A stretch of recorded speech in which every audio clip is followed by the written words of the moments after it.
আসসালামু আলাইকুম। কেমন আছেন সবাই? আশা রাখি ভালো আছেন। আমরা সবাই ভালো আছি। আমি চলে আসছি অসম্ভব মজার একটি শাক রান্নার ভিডিও নিয়ে। রান্নাটা শুরু করে দিলাম। একদম দেশি চিংড়ি মাছ দিয়ে রান্না করব। তো চিংড়ি মাছগুলো প্রথমে আমি তেলে ভেজে নিচ্ছি, তার মধ্যে পেঁয়াজ দিয়ে দিলাম। এই শাকটা আমার খুবই প্রিয় একটি শাক। তারপরে কয়েকটা কাঁচামরিচ দিয়ে দিলাম, কিছুক্ষণ ভেজে নিব।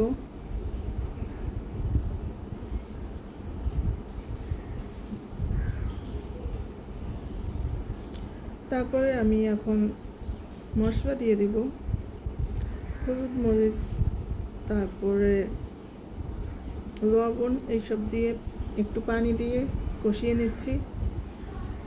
কষানো শেষ, তারপরে আমি ঝোল দিয়ে দিলাম। এখন আমি কিছুটা আলু আর শাকের ডাঁটাগুলো আগে দিয়ে দিলাম।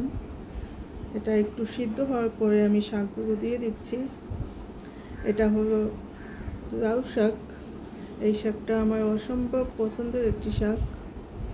তো এই যে শাক রান্না প্রায় কমপ্লিট। তো সবাই ভালো থাকবেন, আমাদের জন্য দোয়া করবেন। আজ এ পর্যন্তই। আল্লাহ হাফেজ।